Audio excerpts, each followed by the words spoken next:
Hello and welcome to my channel. If you're new here, welcome, and if you're returning, welcome back. I'm so glad that you're here.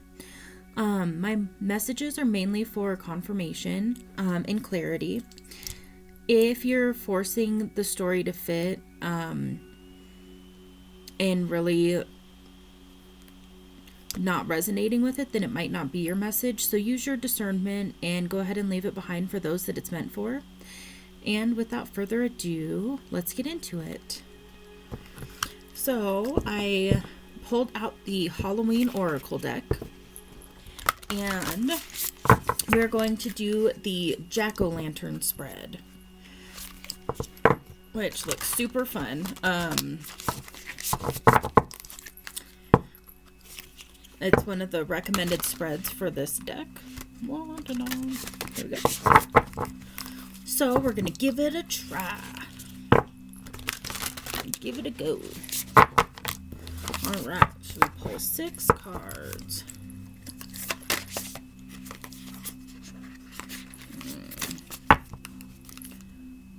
Just want to pull from the top. Okay.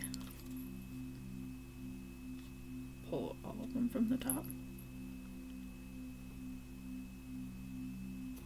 Shuffle. Okay. Alright. So card number 2. Card number 2.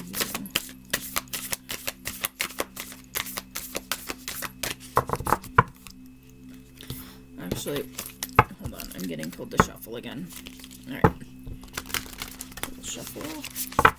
I'm going to shuffle and pull from the top.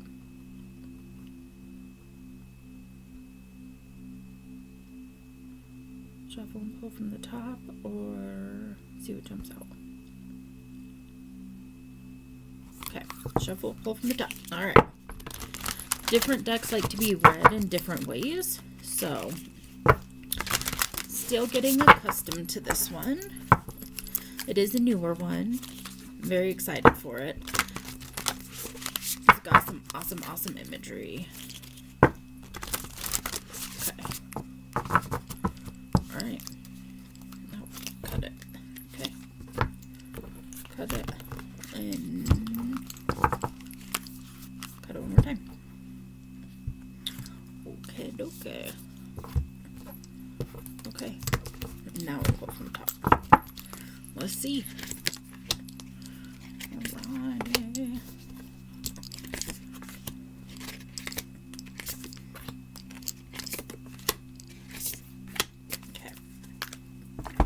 Alright, so the first card, there we go.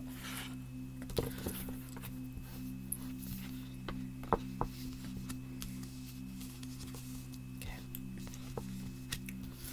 So the first card is the heart of the issue or the question, which is going to be spider, which is community and web weaving. There we go. Let's go ahead and read it.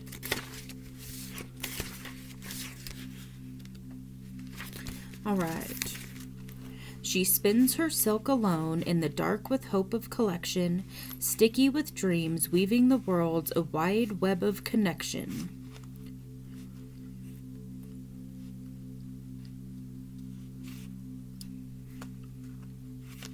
Although most spiders are not venomous, humans have an innate fear of them. Perhaps it's the fangs or the poison. Perhaps it's all those legs and the way they move. Perhaps it's where they live, often in dark hidden places, or the way our Western popular culture has demonized them by making them giant, fierce, and man-eating. Some cultures, though, revere the spider in very positive ways. In many Native American traditions, for example, the spider is the creature that gives birth to all other animals and sustains the web of life. The goddess spider grandmother is a key deity that brings wisdom, safety, and communication to all the tribes. She created and wove all the stars in the sky and makes soft webs for those that are troubled to rest upon and be supported by. Spiders' webs can be seen as a symbol of connection, not necessarily entrapment. There's a fine line sometimes between a family or community supporting us and controlling us. This card looks at this discernment. It also suggests you review the way you communicate with the wider community, at work or generally with others, and take steps to improve this or do it slightly differently. It also indicates there's a need to balance between what you do for yourself and what you do for others. If we give too much to the outside, our strength diminishes and we cannot weave the supporting web for ourselves. Okay. Alright, so the second card is the hidden issue, which is invisibility and authenticity. There we go. Hopefully you can see that. Got spiders on my nails right now too. That's fun. Okay. Let's see. Invisibility. Heart beating we sense, but we do not see. They touch, we chill, they come unseen. You know that feeling you sometimes have that someone is watching you? You cannot see them, yet you have a distinct feeling that someone is there. All the hairs are up on the back of your neck. You think you see something in the corner of your eye, but when you turn there is nothing to be seen but empty air. This is the power of invisibility, the indirect fear and the covert threat of having to fight something we cannot see. Humans have a strong visual sense, so it's no wonder we are uneasy about things we cannot see. The ancients believed that all manner of creatures, mythical and physical, and of course the deities, could make themselves invisible at will. When we consider that some animals are camouflaged so well by their coats or behavior that sometimes, even if we are looking straight at them, they are hard to see within their environment, that invisibility isn't such a far-fetched concept. In many cultures, the idea of beings who could watch us undetected were, and still are, common. Jinns, angels, nature spirits, the fae, and even practitioners of magic such as witches are said to have the power to appear and disappear at will. Later in literature and then in movies, invisibility becomes a common power, and we now have fictional superheroes that are invisible and even cloaks of invisibility. The concept of invisibility is a double-edged sword. Whilst it is a powerful tool to be able to gain information or assist whilst no one sees, individuals using it are privy to information that may not be meant for them, and it may be taken out of context or unethically. It is a power of manipulation and easily abused. The idea of hiding away and not being seen is also a big part of the dark side of this concept. We are all born to shine our light into the world and take our roles. Hiding our talents, not expressing our true selves, stealing others' ideas or work, and being someone else rather than your authentic self are all aspects to consider should this card appear in your reading. Okay. So I love the fact that the hidden issue is invisibility. That's just... that's beautiful. Okay, so what I'm picking up right now, before diving into the other cards, is that maybe you are holding back and not allowing yourself to fully be seen, especially in your community. And so maybe this is a call to come out of the shadows, so to speak, and allow yourself to be seen in your full, authentic self. So let's see what the next card is. This is the major obstacle. The skull of darkness, which is blind spots.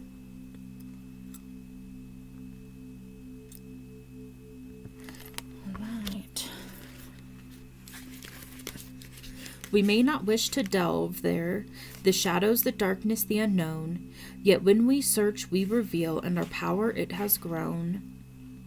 The beautiful and mysterious skull of darkness encourages us to look to the part of ourselves that normally remains hidden or as unseen as possible. What was this one? The major obstacle. Okay. We may not appreciate or like certain aspects of ourselves, and yet sometimes our greatest treasures lie within these areas.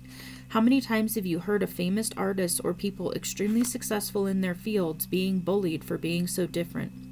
Yet it is their very differences from others that make them so powerful. Additionally, all of us at some stage of life have certain blind spots that may cause us grief and trouble. Although we cannot see the issue clearly, it is the repeated patterns of pain that may alert us to them. Symptoms, if you will. For example, the same things keep happening over and over again. We may be betrayed repeatedly, fail at something repeatedly, not complete tasks continually. Peace and pattern breaking can be achieved by doing the work in uncovering our blind spot, or even consulting trusted close friends or professionals to assist us to see what we cannot. Okay. So maybe what's stopping you from fully embracing your authentic self and embracing who you are and allowing yourself to be seen fully in your community is not integrating and owning and accepting all aspects of the self. And that can be a very common thing, is to want to detach from those pieces of the self that we might feel ashamed of or not proud of. You know, I'm sure most of us have those times in our life where we're like, ooh, I really wish I wouldn't have done that, or I wish I wouldn't have said that, or I wish I would have behaved in a different way or done something different. And oftentimes it's in those moments that we learn the most about ourselves, because we learn what is authentic to ourselves and what isn't.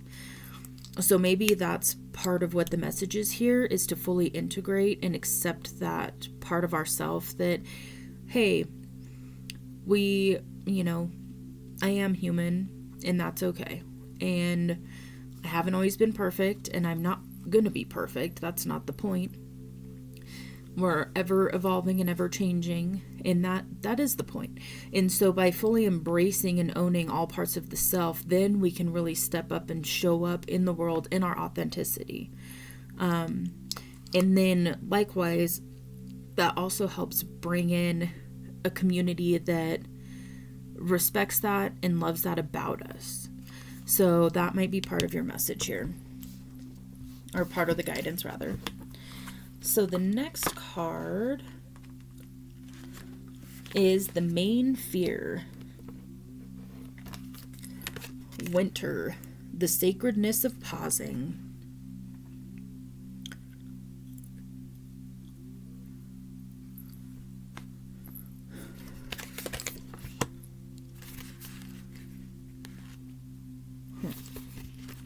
Let's see here. Okay, so this is the main fear. Lightly I step, for the earth falls asleep, a lullaby to rest and pause, the soul's secrets to keep.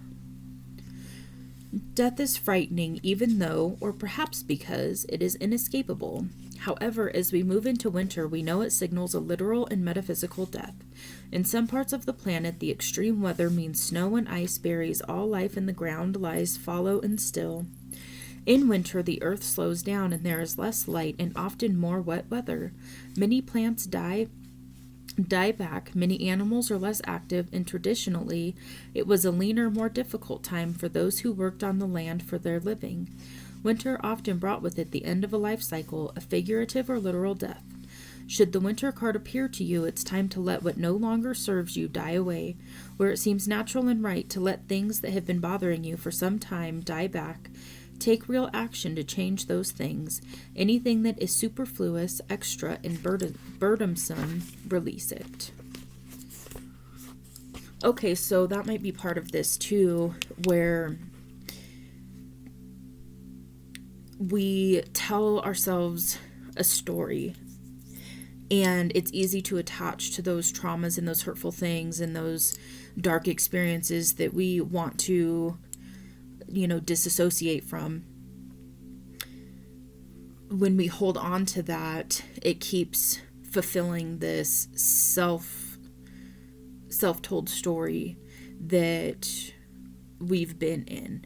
And to release that sometimes can feel scary, because we're sitting there like, well, if I release all of these things, then who am I? If I release these traumas that have made me who I am today, then what, what do I have to hold on to kind of thing. And this might not always be a conscious thing either. This can be a subconscious thing, and just below the surface, that's holding us in this energy of, I don't want to relive these things. I don't want to attach to these, darker, more unhappy times, or these stories that I've been reliving or holding in my energy. I'm really feeling that it's a time to give yourself permission to release it, and to know that you can always reattach to it later if you feel that it's necessary. Oftentimes, though, you're not going to want to. And what this does as well is this opens you up to ask the question, who am I? And when we release those attachments to the old stories and the old way of being, we open up a totally new way of being. And oftentimes it's a happier, more authentic, peaceful experience. Okay, let's see what the next one is. Okay, so this is the solution. All right, so this is Mummy, which is change. There we go. So the solution is change. That's awesome. All right. The sand in his mouth, the bandages wound, jealous of the living, eternal life bound. The ancient Egyptians took death very seriously. Death was not seen as many of us see it, a finality to be dreaded, but as just the beginning of a new life, and often eternal life in a better place, the afterlife. Okay, so before I read any more, what I'm getting is that the solution here is going to be to basically go through a symbolic death of the old self so that your new self can emerge, and then you can show up in your authenticity, in your community, and start anew. Let's continue. The practice of honoring and preserving the body through a complex process of mummification was central to ancient Egyptian culture. This was not just a physical embalming process, but a carefully enacted ritual process that ensured preservation in the next world. Many other cultures also mummified their dead, including the Incas, the Argentinians, the Morai, and many of the cultures of the Torres Strait Islands. In our modern horror genres, the mummy has become an icon. From early horror writing at the turn of the century to the very popular films The Mummy and The Mummy Returns, the plot normally revolves around the mummy returning to life and cursing and hunting down the living.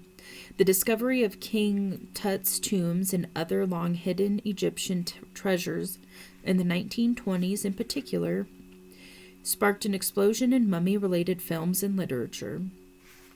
Should you pull the Moaning Mummy card from the deck, know that change is inevitable, and no matter how hard you try, things will not be preserved exactly the same way. The card also indicates that this change will be for the better. The endings, the closed doors, the barriers, this is just a healthy pause and an indication that a change of tactics is needed. You are not cursed, you have just developed a pattern. You can take control and change it. Oh, I love it. All right. What will happen if you engage the solution? And we have death, the eternal cycle begins here. It's got a skull and a moth on there.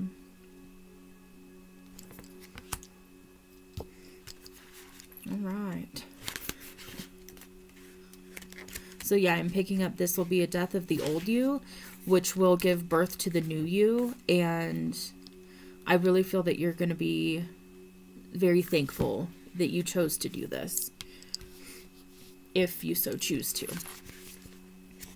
'Tis not the end, though I may pass in the night. I get to do my time over, although you may get a fright. Many pagans believed that death was the beginning of the cycle of life. When you think about it, most people consider the act of birth to be the beginning of the life cycle. We are born, we live, and we die, and depending on your beliefs, you may get to go round again. Instead, pagan cultures see death as the beginning of a whole new adventure, the place where your soul gets to choose where it incarnates, why and what it wants to experience. Then and only then does it get born into a body that lives and eventually dies before returning to ride a new cycle. Halloween is a celebration of death as part of life. As humans are conscious beings, we know about death and many are afraid and uncomfortable about it. Halloween illuminates the universal truth that all of us will die just as all of us were born, so to be fearful of that end process is fairly pointless. Halloween asks us instead to make friends with death, just as we seem friendly with birth, and to not allow our fears and grief to bring us unnecessary pain. Do not be afraid if you pull the death card, as it simply means that something is falling away or will do so you can begin strongly afresh. There is a great power in this clearing. If you pull this card, at Halloween particularly, the message is stronger still, and you should actively celebrate this new beginning. That is beautiful. So yeah, I'm gonna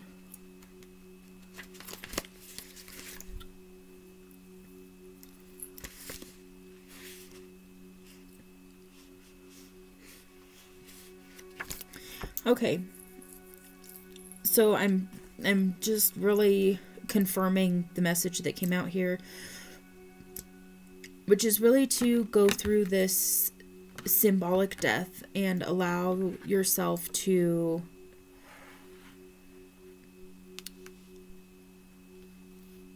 fully put old cycles and old ways of being to rest, and then embrace the new that's right around the corner. This new beginning, this new rebirth is going to be absolutely beautiful. And so this is one of those readings where it's really coming through that it's time to do this, and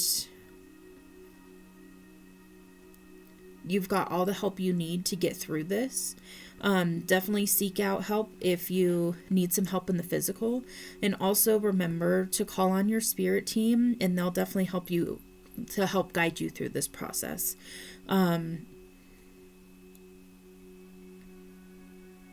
Yes, it will be worth it.